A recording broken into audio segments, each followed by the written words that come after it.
Kita mulai ya. Pas kena jatuh dia.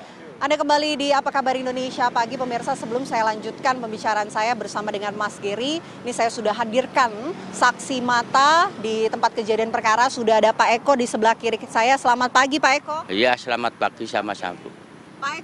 Pak Eko itu waktu kejadian kemarin siang hingga sore, ini lagi ngapain Pak di sini? Kita lagi nongkrong di warung, Bu. Oke, lagi berjualan gitu Pak? Ya, Nah, waktu itu Pak, kejadian, ngelihat pesawat, apa yang kemudian Pak Eko lihat? kita lihat itu kayaknya mesin itu dari pesawat itu, mesin udah mati. Jadi keadaan mesin mati, dari pesawat itu udah nguleng. Ngulengnya itu terus habis begitu kayaknya mencari jejakan yang bisa mengamanin dari hal kecelakaan itu. Jadi akhirnya nggak ketolong, jadi kena musibah, nggak nyampe dari tujuan kita nyelamatan itu. Waktu Pak Eko lihat pesawatnya di atas nih, di atas ya Pak berarti ya, mulai oleng Pak. Itu berapa menit Pak kira-kira oleng di atas Pak? Ya sekitar hampir kurang lebih ya dari kampung itu paling ya 3 menitan tuh Pak. Jadi semua itu nggak pada ngeh, ada kecelakaan pada nggak ngeh, soalnya di atas Bu. Adakah suara-suara atau mungkin asap yang terlihat Pak di atas? Nggak ada kalau mesin mati. Suara ledakan atau dentuman pun nggak ada ya? Ledakan kecelakaan kenceng bener. Oh gitu? Iya, Tapi kalau ledakan di atas berarti nggak ada ya Pak? nggak ada sama sekali. Nah, setelah itu Pak, setelah Bapak lihat nih pesawat oleng di atas Pak, apa yang kemudian Pak Eko lihat Pak? Ya lihatnya itu kalau kapal itu ngoleng juga, seperti ngoleng. Tapi saya maaf dengar-dengar dari perasaan dari itu anak sekolah ya, itu sebenarnya nggak mau begitu, berhubung mesin mati itu masih melanjutkan dari anak sekolah itu. Jadi habis begitu kecelakaannya itu menghindarin menyelamatkan diri gitu loh. Jadi nggak sampai kita selamat gitu maksudnya. Pak Eko lihat nggak pada saat pesawatnya jatuh Pak di sini Pak? Kalau pesawat pas jatuh kita pun nggak ngerti, tapi ngertinya kayak seperti kecelakaan Bu. Ada suara nggak pas jatuh terdengar Pak? Jatuhnya benar-benar kenceng kayak seperti kayak kecelakaan kayak mobil adu banteng lah. Iya. Setelah Pak Eko mendengar ada suara pesawat jatuh nih Pak, Pak Eko apa yang lihat Pak di TKP ini Pak? Yang kita lihat itu udah benar-benar dari kepala kendaraan itu yang depan benar-benar hancur semua lah. Habis begitu ada yang mental gitu, yang satu dari ruangan mobil itu kan bertiga itu, yang dua nggak bisa ketolong soalnya udah kejepit tuh. Jadi korbannya ada yang di sini satu. Jadi benar-benar kayak. Berarti Bapak melihat kondisi badan pesawat posisi di sini dan juga kepala pesawat yang di ranting itu Pak. Apa gimana Pak? Rantingnya itu udah mesin itu kayaknya itu udah langsung ngoleng tuh Bu. Ngoleng tuh jadi terus begitu ngoleng tuh mau ngamankan ibaratnya dari gejala-gejala mau kecelakaan ya seperti kayak lapangan gini biar nggak ada suatu ibaratnya musibah gitu loh yang dimaksud begitu. Setelah Pak Eko melihat ada beberapa korban yang tadi satu orang ada yang terlempar begitu dari pesawat. Apa Pak yang kemudian terjadi di TKP ini Pak? Berapa menit kemudian polisi sampai? Kalau di lokasi ini memang udah benar-benar penuh banyak gitu loh Pak. Ibaratnya dari semua kayak gitu kan, dari hak-hak orang-orang benar-benar penuh, terus begitu ya mayat pada gitu udah ada yang benar-benar tahu udah kabur, istilahnya ketakutan juga sih. Jadi benar-benar musibahnya ibaratnya wah. Ada berapa orang Pak waktu itu lihat? Itu ada 3 orang. Terus yang satu itu kejepit dari dalam udah nggak bisa apa-apa, udah langsung nggak bisa selamat. Kalau yang satu mental di sini Bu, mental. Terus ya seperti hancur lah. Pokoknya kalau kayak gitu yang musibah itu benar-benar udah remek, benar-benar nggak bisa ketolong benar-benar. Mungkin Mas Geri ada yang ingin ditanyakan Mas? Jadi pada saat Pak Eko ngelihat itu benar-benar nggak ada suara di atas ya? Sama sekali nggak. Itu semua yang gini yang lihat nggak ada. Taunya itu seperti kayak kecelakaan mobil doang tuh Pak. Oke. Jadi, Ya, itu paham, sebenarnya sebelum itu ya Pak, maaf. Itu belum kejadian itu ada mobil nabrak motor itu, jadi mobilnya itu kabur. Oke. Ya, habis Kejadian begitu, langsung. terus yang ditabrak itu dibawa patroli. Habis nggak ada 5 menit, malah ada kejadian begini, langsung gini. Oke. Waktu kejadian nih Pak, kondisi cuaca di sini seperti apa, Pak? Wah, seperti kayak rame bener-bener, Was. Cuacanya Pak? Cuacanya pas habis kejadian itu langsung hujan, Bu. Oke. Bukan memang hujan Pak, tapi memang langsung hujan Pak? Iya, hujannya seperti kayak pelan-pelan kering, akhirnya terus deras gitu loh.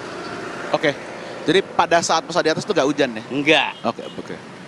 Tapi langitnya cerah atau butek, mendung? Ya kalau ini kayak gini, Pak. Kayak begini ya? Ya, cerah Oke. gini. cerah-cerah apa? Cerah-cerah berawan lah istilahnya. Iya, gitu. Oke. kalau masih udah sore itu agak kayak kita lah, Bapak ya. Gitu. Oke. Nih, Pak Eko, saya izin ke sini dulu, nanti saya mau ke Pak Eko lagi untuk tanyain saksi dari Pak Eko. Mas Geri, berdasarkan keterangan dari Pak Eko tadi, ini kondisinya tidak ada suara yang didengar oleh Pak Eko ya, walaupun ada beberapa yang mengatakan ada suara dentuman, begitu ledakan, dan kondisinya tuh di atas pesawatnya sudah mati, Mas, kalau kata Pak Eko ini. Apa yang mungkin terjadi begitu dari kacamata Anda? Oke, pertama yang masalah suara dentuman ya. Ya. Suara dentuman itu kan bisa sumbernya macam-macam. Belum tentu dari atas. Orang yang tidak terbiasa untuk dengar pesawat atau apa, dia tidak bisa membedakan suara dari atas atau dari bawah. Jadi kita tidak tahu dentuman di atas itu, dan kalau dari keterangan Pak Eko, di atas tidak ada suara. Oke. Itu lebih konsisten. Nah, dentumannya itu adalah pada saat pesawat jatuh.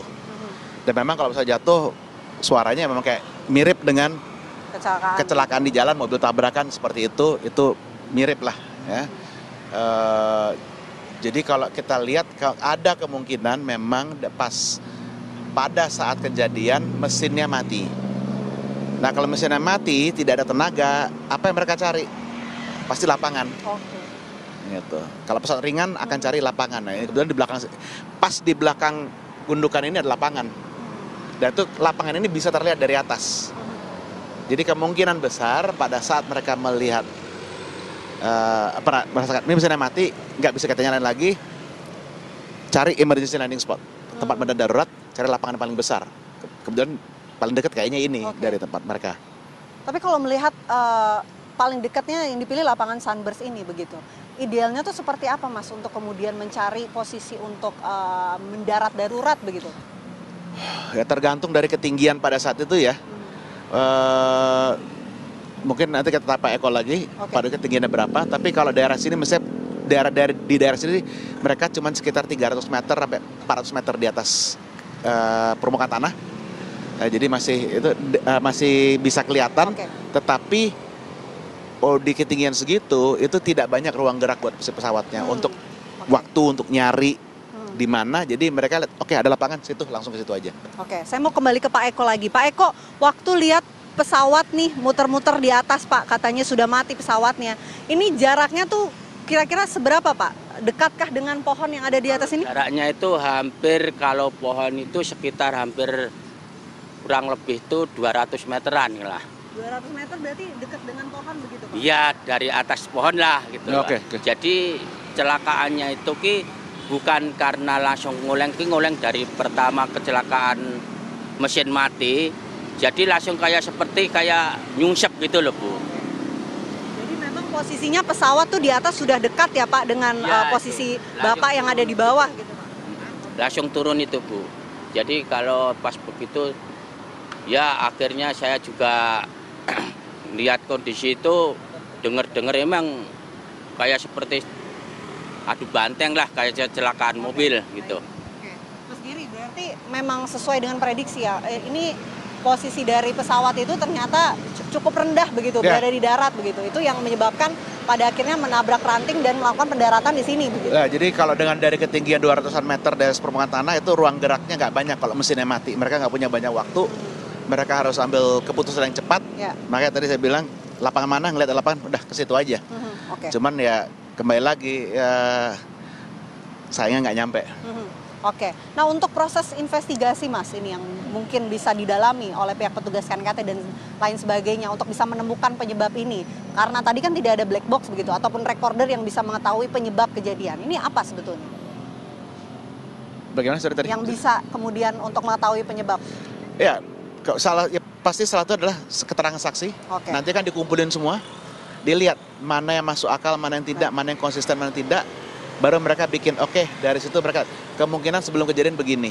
Masuk akal tidak dengan analisa yang setelah pesawat jatuh dari materi yang mereka analisa, nanti mereka match. Nanti setelah itu baru lihat ini nggak match di mana, mereka akan lihat lagi ke bangkai pesawatnya. Oke, baik, terima kasih banyak Mas Giri. Terima kasih juga Pak Eko. Iya, terima kasih, sehat selalu Pak. Selamat kembali beraktivitas.